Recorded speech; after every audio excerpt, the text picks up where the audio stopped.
This is Ernie from Borrowed Land Farm. We produce organic spawn products for home and commercial growers and also bulk fruiting blocks for commercial growers. And on our website, borrowedlandfarm.com, you can also find educational material, including a downloadable PDF of this presentation. Today, we're going to be showing you how to set up a grow chamber that's simple to do, inexpensive, and will work really good. It's a great way to get started growing at home, or if you're interested in commercial growing, it's a good first grow to get your feet wet. So as a review of what your mushrooms are going to need, an appropriate energy source is going to be in the substrate already that they're growing in. But with the grow chamber, we're going to concern ourselves with a light source, appropriate temperature range, high humidity, and fresh air exchange to bring in oxygen and remove carbon dioxide. The chamber itself, you want tight sides and top, open at the bottom to let air flow out. You're going to be pushing air in, so it has to have somewhere to come back out. We recommend just leaving it open at the bottom. You also want shelves to set your grow blocks or buckets on. You want to make it easy to clean. And if you make it transparent, you won't have to put a light source inside of the tent. For this project, we're using this mini greenhouse that I found at our local Habitat Restore for $45, kind of a steal to get it for that price. Although brand new from Home Depot or Lowe's or Tractor Supply, you could probably get it for maybe $60 or $70.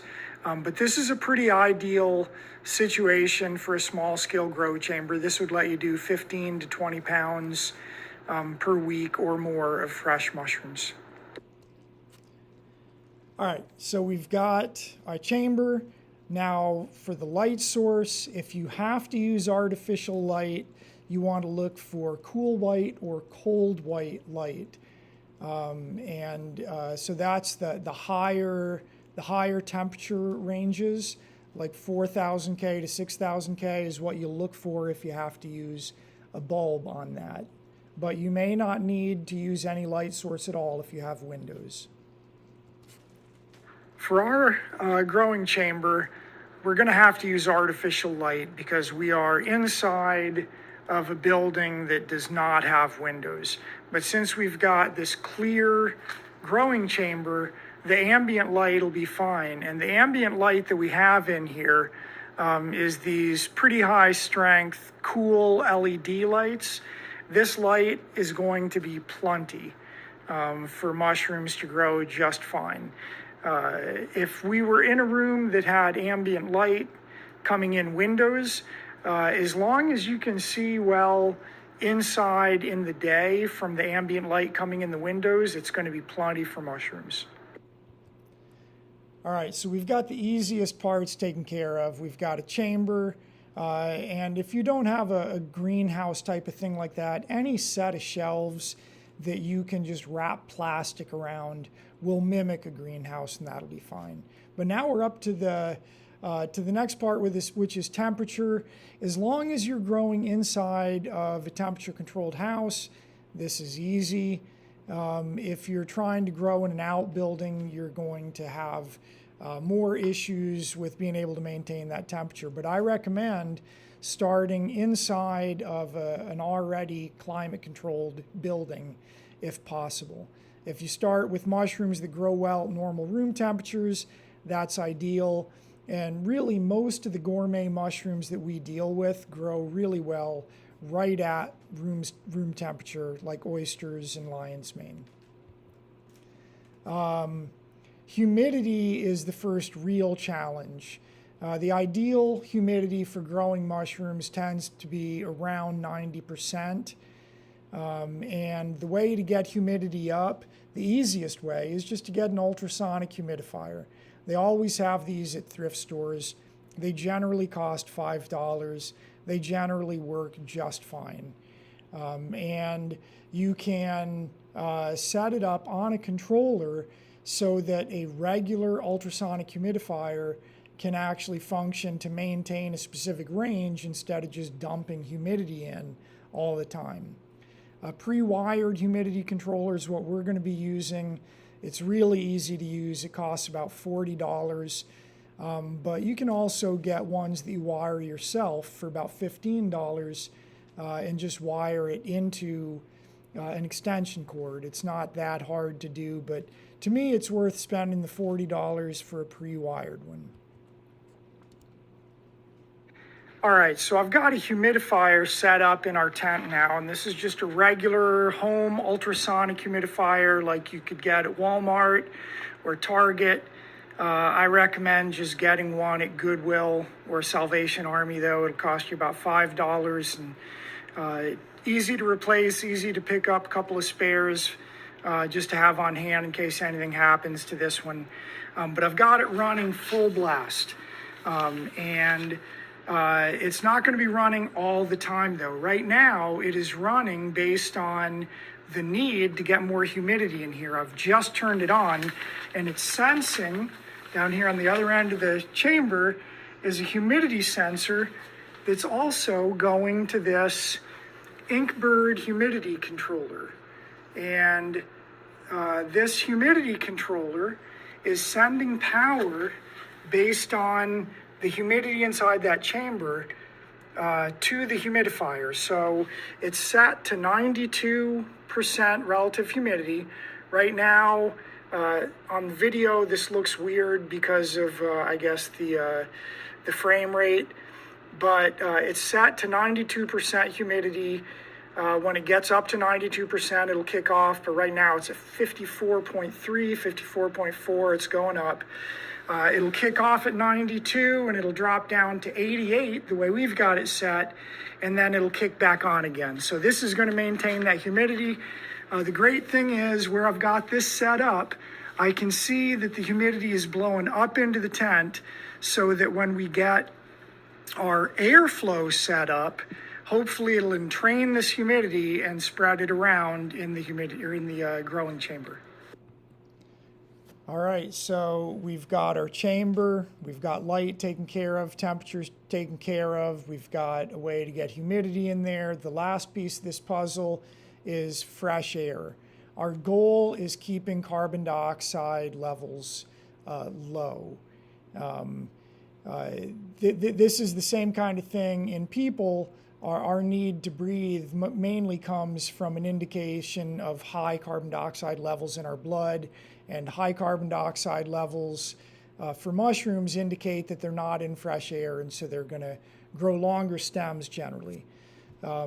CO2 meters, you can put one in your grow chamber if you want. I don't feel like they're necessary. They're expensive, and especially for a beginner grower, I wouldn't worry about it too much. What I would do is plan to get about 10 complete air volume exchanges per hour, which is more than probably most sources would tell you you need, but I would plan for it so you can really maximize the use of that space. And then you can always use less airflow if necessary. But to figure out how much airflow you need to figure out the volume of your space, which volume is length times width times height. Those are all in feet, so when you multiply 3 feet together, you get cubic feet. And then your total exchange needed per hour, we said 10 exchanges per hour, so it'll be 10 times that above volume. And then the airflow you need per minute to achieve that will be that total volume of the chamber times 10 divided by 60, because there's 60 minutes in an hour, and that'll give you cubic feet per minute, or CFM. I've got an example calculation here for our chamber. It's about 4.5 feet wide or long, 2.5 feet wide, 6.5 feet high. That gives us 73 cubic feet, so we want 730 cubic feet flowing through there per hour. When you divide that by 60 minutes in an hour, you get about 12 CFM. So we want a fan that's capable of moving at least 12 cubic feet per minute of air. The air coming in from the fan needs to exhaust out somewhere. We have an open bottom, so the best way to place your fan is somewhere at the top where it's not just blowing straight down to the bottom, but where it kind of creates a swirl in the chamber to try to get that fresh air moving all around. You don't want dead spots. So we'll have it blowing sort of horizontally towards the top. And we also want to position it so that it's grabbing that humidity that we're producing with the ultrasonic humidifier and getting that to circulate too. So our goal is swirling humid air circulating throughout the chamber. Okay, we're going to go ahead and get our airflow in place now. In our airflow, we're going to use this little fan. At the very end of the presentation, we're going to have a list of all the materials we used, and you'll be able to get it from that. But this little fan, to be honest, I had to just restart this video because I forgot to mark the direction of airflow, and I was pretty sure that it flows out of the side that has the information written on it instead of the blank side, but I needed to stop and plug it in and make sure. And this time I put a little arrow for airflow on there so I know I get it in the right direction. So I've already got the slit made, but what I did, I set it up here, I marked the corners, okay, and I adjusted it where I put it so that it would be resting on something, this bar, and so that I can then, once I get it in place, I can angle it so that it's blowing up through the humidity that's coming out of the humidifier and try to get kind of a swirl going in that tent so we don't have a lot of difference in humidity depending on the area of the tent. So when I cut from corner to corner, I cut an X from corner to corner. I left it just short of where the actual marked corners were, so that I'm going to have to force it in here a little bit. And I want that so that it's nice and tight, because that is better than leaving it too loose. And once I've got it in place, like this, I've got some duct tape staged, and I'm going to tape the edges of this to the tent material all the way around, and then I'm going to get on the inside and do that there, okay? And this is going to be plenty to hold this in place. So all I'm doing now is securing this in place to make sure it doesn't move. I'm being careful to not block the airflow. Air is going to be getting pulled in on this side and blown out the other side. So I'm going to make sure that I don't tape over where the air is coming in. Okay. And now this is taped in place here. And now I'm going to do the same thing on the other side. But I'm also, at this point, I'm going to think about how to angle this. And I think the way to angle this is if I can get it in at the bottom and out at the top. Now it's blowing kind of obliquely up at an angle. And we're going to find out how this works before I tape it on the inside. We're going to plug this in and turn it on. We've got a 3-speed fan here. So we'll put it on high and see how it works. And actually, right like that, that looks pretty good. I'm going to drop it down to low, and now you can see it's entraining that moisture, and all I need to do now is get on the inside and make sure it's taped around the inside as well, and that's going to be ready to go. We won't bother showing that. Okay, as far as operating this chamber now, your biggest challenge is going to be dealing with the interaction between airflow and humidity. And if you happen to be growing outside of a temperature-controlled building where you're having to control the temperature too, that's going to be an extra variable that's going to interplay here. As you bring airflow in, which you have to, it's going to be bringing dry air in.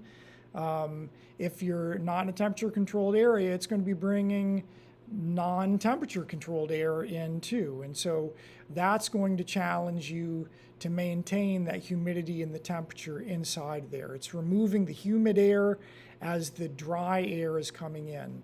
So a possible fix, one thing you can do if you need to, is you can put both the humidity controller and the fan onto that same circuit with your controller, so that when the humidifier kicks on, the fan kicks on too, and it brings fresh air in. And the rest of the time, there's no fresh air coming in. It's just using the fresh air that was brought in last time. If you're doing that, you may want to have your airflow set higher while the humidifier is running, but that's something you can experiment with to see what exactly your mushrooms are telling you.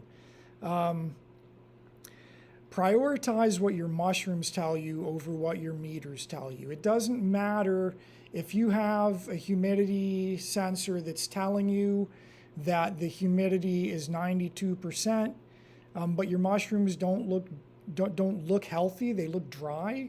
It doesn't matter what that meter tells you. Likewise, if you do have a CO2 sensor and it tells you your carbon dioxide levels are fine, but your mushrooms are getting stemmy, they're growing really long stems, it doesn't matter what that meter says. You need to really pay attention to the mushrooms themselves. They'll tell you what you need. So pay attention, experiment, move things around in that chamber. Try increasing and decreasing your airflow. Try changing your humidity settings. Take lots of notes. Try different varieties of mushrooms. It's a great idea to try lots of different mushrooms and see what wants to grow in your environment.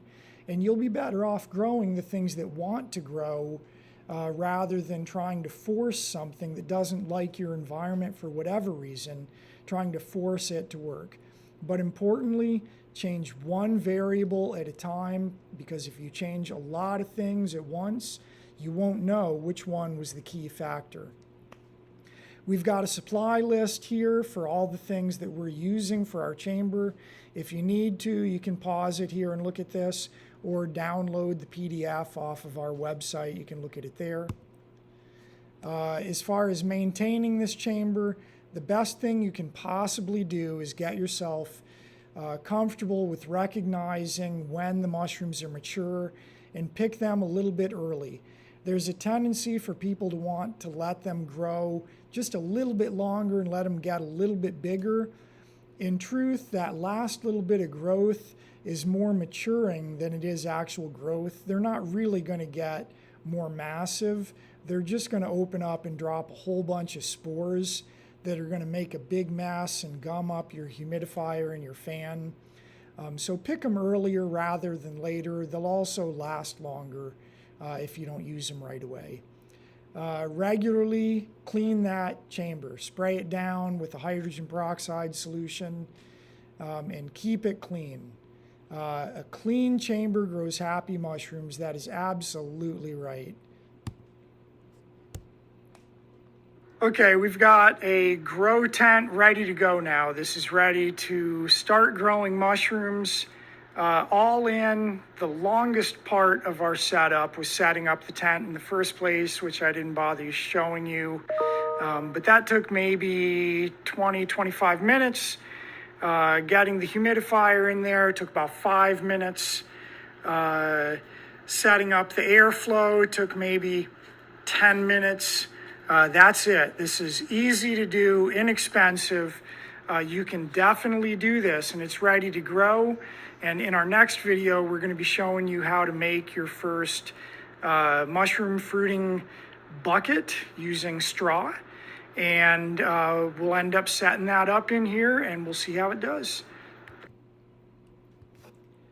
All right, guys, next time we're going to be growing mushrooms on straw in a bucket. That'll be our next video. In the meantime, if you want to see, if you want to download a PDF of this, or if you're just looking for spawn, or if you're a commercial grower looking for organic fruiting blocks, you can visit our website at borrowedlandfarm.com.